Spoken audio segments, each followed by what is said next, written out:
ಬುದ್ಧಿ ಮಾತು ಹೇಳಿ ಕಳಿಸೋದಾಯ್ತಲ್ಲ ಅದು. ಸರ್, ಅಭಿಮಾನ ಅನ್ನೋಂಥದ್ದು ದೊಡ್ಡದು. ನೀವು ಹೇಳಿದ್ರಿ ಮನಿ ಬರುತ್ತೆ ಹೋಗುತ್ತೆ, ಅಭಿಮಾನಿ ಬಂದರೆ ಹೋಗಲ್ಲ ಅನ್ನೋಂಥದ್ದು.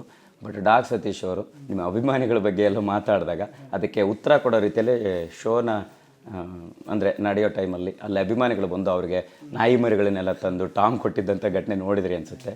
ಸೊ ಏನು ಹೇಳ್ತೀರಿ ಅವರು ಅಂದರೆ ನೀವು ಯಾವುದೇ ಕಾರಣಕ್ಕೆ ಗೆಲ್ಲಲ್ಲ ಅನ್ನೋ ರೀತಿಯಲ್ಲಿ ಮಾತನಾಡ್ತಾಯಿದ್ರು, ಹೇಗೆ? ಇಲ್ಲ ಅಣ್ಣ, ಸತೀಶ್ ಅಣ್ಣ ಹೆಂಗೆ ಅಂದರೆ ಒಂಥರ ಅವರು ಒಳಗಡೆ ಇದ್ದಾಗಲೂ ಅಷ್ಟೇ ಸಖತ್ ತಮಾಷೆಯಾಗಿರುವ ಸತೀಶ್ ಅಣ್ಣ. ನನಗೆ ನಾನು ನಿಜವಾಗ್ಲೂ ಈ ಸ್ಕಿಟ್ ಎಲ್ಲ ಮಾಡ್ಬೇಕಾದ್ರೆ ಸತೀಶ್ ಅಣ್ಣಂದು ಸ್ಕೂಪ್ ಎಲ್ಲ ಮಾಡಿದ್ರಲ್ಲ, ಹರ್ಷ ನಮ್ಮ ತುಕಾಲಿ ಅಣ್ಣ ಎಲ್ಲ, ಅವು ಸಿಕ್ಕಾಬಿಟ್ಟೆ ಬಿದ್ದು ನಿಜವಾಗ್ಲೂ ನನಗೆ ಗೊತ್ತಿಲ್ಲ ಅಣ್ಣ ಹೊರಗಡೆ ಬರೋಗಂಟು ಇಷ್ಟೆಲ್ಲ ಆಗದೆ ಹಿಂಗೆಲ್ಲ ಅಂದವ್ರು ಅಂತ. ಸತೀಶ್ ಅಣ್ಣ ನನಗೆ ಯಾಕಂದ್ರು ಹಂಗೆ ಯಾಕೆ ಮಾತಾಡೋಂತ ಈಗಲೂ ಗೊತ್ತಿಲ್ಲ ನನಗೆ. ಯಾಕೆಂದರೆ ಲಾಸ್ಟು ಮನೆಯಿಂದ ಆಚೆ ಬರಬೇಕಾದ್ರೆ ಇಡೀ ಮನೆ ಅವರು ನಾಮಿನೇಷನ್ ಮಾಡಿರ್ತದೆ. ಅಂದರೆ ಒಂದು ಮುಂದಕ್ಕೆ ತಗೋಗಿ ಇಕ್ಬೇಕಿರ್ತದೆ ಅಣ್ಣ.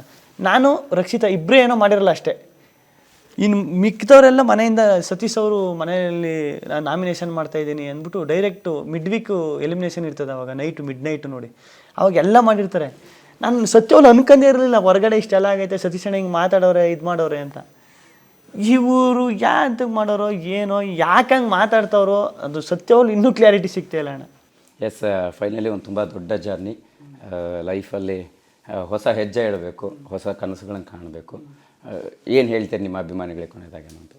ಅದೇ ನೀವು ಕೊಟ್ಟಿರೋ ಪ್ರೀತಿ ಪ್ರೋತ್ಸಾಹ ಅದು ನನಗೆ ಅಷ್ಟಕ್ಕೆ ಅದಕ್ಕೆ ನಾನು ಯೋಗ್ಯನಾ ಇಲ್ಲ ಅರ್ಹನ ಅಂತ ನನಗೆ ಒಂದೊಂದ್ಸಲ ಡೌಟ್ ಸ್ಟಾರ್ಟ್ ಆಗ್ಬಿಡ್ತದೆ. ಇದನ್ನು ಉಳಿಸ್ಕೊಬಿಟ್ರೆ ಸಾಕು ಅನ್ನೋ ನಂಬಿಕೆಲ್ಲ ಅಂದರೆ ಆ ವಿಶ್ವಾಸ ಅಷ್ಟಿದ್ರೆ ಸಾಕು, ಅದನ್ನ ಉಳಿಸ್ಕೊಬಿಟ್ರೆ ಸಾಕು ಕೊನೆಗಂಟ. ನಿಮ್ಮ ಪ್ರೀತಿ ಪ್ರೋತ್ಸಾಹ ಯಾವಾಗಲೂ ಹಿಂಗೆ ಇರಲಿ.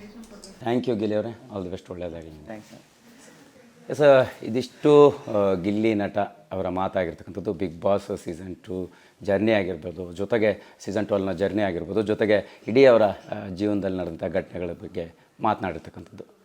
ನಿರಂತರ ಸುದ್ದಿಗಾಗಿ ನೋಡ್ತಾ ಇರಿ TV9. ಬುದ್ಧಿ ಮಾತು ಹೇಳಿ ಕಳಿಸೋದಾಯ್ತಲ್ಲ ಅದು. ಸರ್, ಅಭಿಮಾನ ಅನ್ನೋಂಥದ್ದು ದೊಡ್ಡದು. ನೀವು ಹೇಳಿದ್ರಿ ಮನಿ ಬರುತ್ತೆ ಹೋಗುತ್ತೆ, ಅಭಿಮಾನಿ ಬಂದರೆ ಹೋಗಲ್ಲ ಅನ್ನೋಂಥದ್ದು.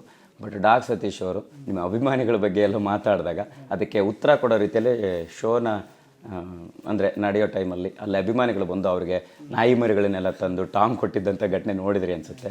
ಸೊ ಏನು ಹೇಳ್ತೀರಿ ಅವರು ಅಂದರೆ ನೀವು ಯಾವುದೇ ಕಾರಣಕ್ಕೆ ಗೆಲ್ಲಲ್ಲ ಅನ್ನೋ ರೀತಿಯಲ್ಲಿ ಮಾತನಾಡ್ತಾಯಿದ್ರು, ಹೇಗೆ? ಇಲ್ಲ ಅಣ್ಣ, ಸತೀಶ್ ಅಣ್ಣ ಹೆಂಗೆ ಅಂದರೆ ಒಂಥರ ಅವರು ಒಳಗಡೆ ಇದ್ದಾಗಲೂ ಅಷ್ಟೇ ಸಖತ್ ತಮಾಷೆಯಾಗಿರುವ ಸತೀಶ್ ಅಣ್ಣ. ನನಗೆ ನಾನು ನಿಜವಾಗ್ಲೂ ಈ ಸ್ಕಿಟ್ ಎಲ್ಲ ಮಾಡ್ಬೇಕಾದ್ರೆ ಸತೀಶ್ ಅಣ್ಣಂದು ಸ್ಕೂಪ್ ಎಲ್ಲ ಮಾಡಿದ್ರಲ್ಲ, ಹರ್ಷ ನಮ್ಮ ತುಕಾಲಿ ಅಣ್ಣ ಎಲ್ಲ, ಅವು ಸಿಕ್ಕಾಬಿಟ್ಟೆ ಬಿದ್ದು ನಿಜವಾಗ್ಲೂ ನನಗೆ ಗೊತ್ತಿಲ್ಲ ಅಣ್ಣ ಹೊರಗಡೆ ಬರೋಗಂಟು ಇಷ್ಟೆಲ್ಲ ಆಗದೆ ಹಿಂಗೆಲ್ಲ ಅಂದವ್ರು ಅಂತ. ಸತೀಶ್ ಅಣ್ಣ ನನಗೆ ಯಾಕಂದ್ರು ಹಂಗೆ ಯಾಕೆ ಮಾತಾಡೋಂತ ಈಗಲೂ ಗೊತ್ತಿಲ್ಲ ನನಗೆ. ಯಾಕೆಂದರೆ ಲಾಸ್ಟು ಮನೆಯಿಂದ ಆಚೆ ಬರಬೇಕಾದ್ರೆ ಇಡೀ ಮನೆ ಅವರು ನಾಮಿನೇಷನ್ ಮಾಡಿರ್ತದೆ. ಅಂದರೆ ಒಂದು ಮುಂದಕ್ಕೆ ತಗೋಗಿ ಇಕ್ಬೇಕಿರ್ತದೆ ಅಣ್ಣ. ನಾನು ರಕ್ಷಿತಾ ಇಬ್ಬರೇ ಏನೋ ಮಾಡಿರಲ್ಲ ಅಷ್ಟೇ. ಇನ್ನು ಮಿಕ್ಕಿದವರೆಲ್ಲ ಮನೆಯಿಂದ ಸತೀಶ್ ಅವರು ಮನೆಯಲ್ಲಿ ನಾನು ನಾಮಿನೇಷನ್ ಮಾಡ್ತಾಯಿದ್ದೀನಿ ಅಂದ್ಬಿಟ್ಟು ಡೈರೆಕ್ಟು ಮಿಡ್-ವೀಕು ಎಲಿಮಿನೇಷನ್ ಇರ್ತದೆ. ಅವಾಗ ಮಿಡ್-ನೈಟು ನೋಡಿ ಅವಾಗೆಲ್ಲ ಮಾಡಿರ್ತಾರೆ. ನಾನು ಸತ್ಯವ್ರು ಅನ್ಕೊಂಡೇ ಇರಲಿಲ್ಲ ಹೊರಗಡೆ ಇಷ್ಟೆಲ್ಲ ಆಗೈತೆ, ಸತೀಶ್ ಅಣ್ಣ ಹಿಂಗೆ ಮಾತಾಡೋರೆ ಇದು ಮಾಡೋರೆ ಅಂತ. ಇವರು ಯಾಂತಕ್ಕೆ ಮಾಡೋರೋ ಏನೋ, ಯಾಕೆ ಹಂಗೆ ಮಾತಾಡ್ತಾವ್ರೋ ಅದು ಸತ್ಯವ್ರು ಇನ್ನೂ ಕ್ಲಾರಿಟಿ ಸಿಗ್ತಾಯಿಲ್ಲ ಅಣ್ಣ. ಎಸ್, ಫೈನಲಿ ಒಂದು ತುಂಬ ದೊಡ್ಡ ಜರ್ನಿ ಲೈಫಲ್ಲಿ. ಹೊಸ ಹೆಜ್ಜೆ ಇಡಬೇಕು, ಹೊಸ ಕನಸುಗಳನ್ನು ಕಾಣಬೇಕು. ಏನು ಹೇಳ್ತೀರಿ ನಿಮ್ಮ ಅಭಿಮಾನಿಗಳಿಗೆ ಕೊನೆಯದಾಗ ಅಂತ? ಅದೇ ನೀವು ಕೊಟ್ಟಿರೋ ಪ್ರೀತಿ ಪ್ರೋತ್ಸಾಹ ಅದು ನನಗೆ ಅಷ್ಟಕ್ಕೆ ಅದಕ್ಕೆ ನಾನು ಯೋಗ್ಯನಾ ಇಲ್ಲ ಅರ್ಹನ ಅಂತ ನನಗೆ ಒಂದೊಂದ್ಸಲ ಡೌಟ್ ಸ್ಟಾರ್ಟ್ ಆಗ್ಬಿಡ್ತದೆ. ಇದನ್ನು ಉಳಿಸ್ಕೊಬಿಟ್ರೆ ಸಾಕು ಅನ್ನೋ ನಂಬಿಕೆಲ್ಲ ಅಂದರೆ ಆ ವಿಶ್ವಾಸ ಅಷ್ಟಿದ್ರೆ ಸಾಕು, ಅದನ್ನ ಉಳಿಸ್ಕೊಬಿಟ್ರೆ ಸಾಕು ಕೊನೆಗಂಟ. ನಿಮ್ಮ ಪ್ರೀತಿ ಪ್ರೋತ್ಸಾಹ ಯಾವಾಗಲೂ ಹಿಂಗೆ ಇರಲಿ.